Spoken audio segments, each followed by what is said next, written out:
Hello everybody, it's me, Some Guy Gary, back again with another video. Today we're playing Titan. Oh my god, Some Guy Gary making a Titan build?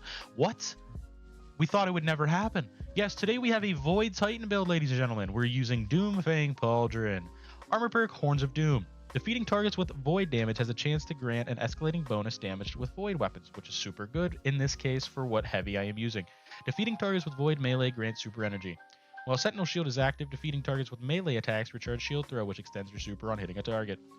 Alright, and then we're also using Appetence, Buried Bloodline, and Hammerhead. Hammerhead with Onslaught in this case pairs very well with Doomfang Pauldron, as final blows with this weapon increases fire rate for an improved duration.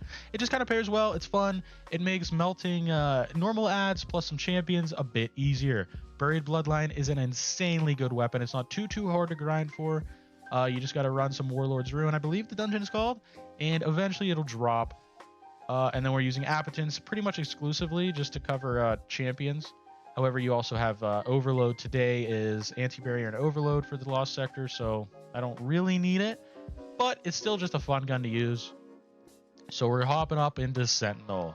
We're using the Sentinel Shield, Rally Barricade, Strafe Lift, Shield Throw, Suppressor Grenade, Offensive Bulwark, Bastion, Echo of Persistence, Echo of Vigilance, Echo of Instability, and Echo of Starvation. A more thorough explanation here. Sentinel Shield pairs well perfectly with the exotic of choice here. Rally Barricades are the best option. Towering Barricades just don't provide enough benefit compared to the Rally Barricades. Strafe Lift, Shield Throw, Suppressor Grenade in this instance because it suppresses targets.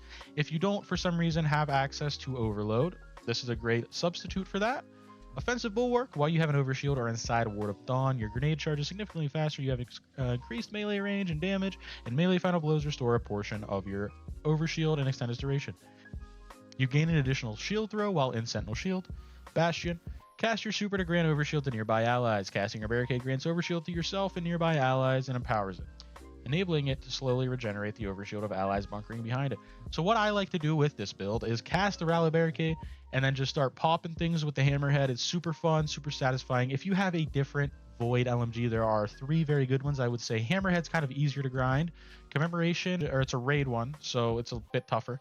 And then you have Retrofit Escapade, which is my personal favorite. However, Retrofit Escapade is probably, impossible to grind now, so Hammerhead's probably your best option. Echo of Persistence, Void buffs applied, you have increased duration, Overshields Devours in this case. Echo of Vigilance, defeating a target while your shields are depleted grants you a temporary Overshield. Super helpful to, keep these buffs and whatnot all together. Defeating targets with your grenades grants volatile rounds. Explosions, you love it, you love to see it. Picking up a Void Breach or an Orb of Power grants Devour. Survivability is key here on Titan, as typically it is a little bit difficult. You have Devour and lots of Overshields in this build, so you should be staying alive, ladies and gentlemen. Over onto the mod screen, we have helmet mods, we have arm mods, chest mods, leg mods, mark mod, and then we have artifact mods. We're just going to head on over to the artifact screen in this case. It's a little bit easier, I feel like. All right. Most of these are very important here. Obviously, you don't need Unstoppable Fusion. And that will be that. Down to the Transmog screen, we have some sort of scavenging warlord kind of look here. Pretty cool with the Solstice armor and the exotic ornament for Doomfang Pauldrons. If you guys like this video and you want to see more, please do drop a like and comment. Let me know what I can change. Let me know what I can do in the next video.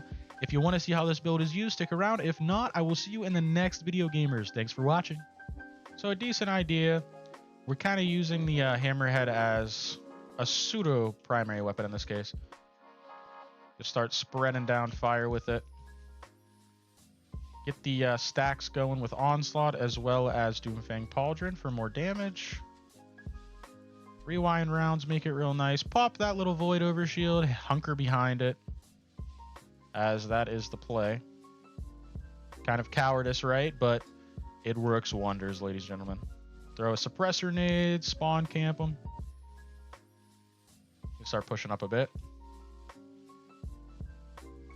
And then as soon as the overloads pop up, maybe just continue firing at them. That way they don't regen their shields or health. All right, and there's a whole room cleared in a few moments. Right, we haven't even touched the 2 specials yet, so we will want to do that before we run ourselves out of ammo.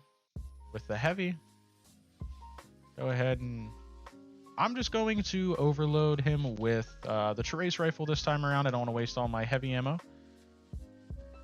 And we can pop over to Buried Bloodline, as it does a lot of damage as well. This thing is like actually perfect for just popping normal little ads down. Pop another one of these big boys. We got to take out that Hydra as soon as possible. Maybe get some stacks going with this. Get an opening, and he's dead. Throw a suppressor grenade, get these guys off you. Just a lot of synergy, mainly with Destiny 2 builds. You want to be popping everything if it is possible. This wouldn't be a bad time to cast Super. We get 2 shield throws, remember.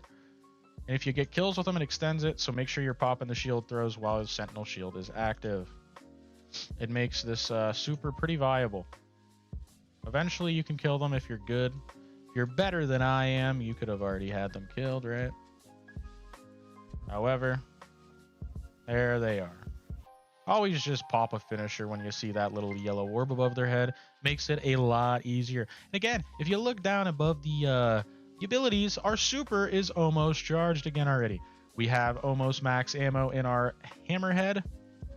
We can just start laser beaming the boss here. Throwing grenades while you're behind the barricade is another great idea. Throwing your shield. Cast that super and get rid of the remainder of the ads, ladies and gentlemen. And that has been another Some Guy Gary build video. Someone asked for the Titan Void build in the last video I made, and well, here we are.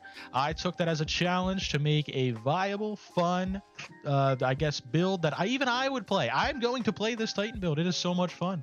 I love it. I'm probably going to main Titan for next season, and I hope you guys enjoyed the video. If you did, drop a like, a comment. Let me know what you want to see next. I love you guys. Keep the support coming. It's making me so happy. It's giving me motivation to keep making these videos, and I love you all. I please wish to see you in the next video. Goodbye, gamers. So long. Farewell. It has been me, Some Guy Gary, and I will see you in the next video.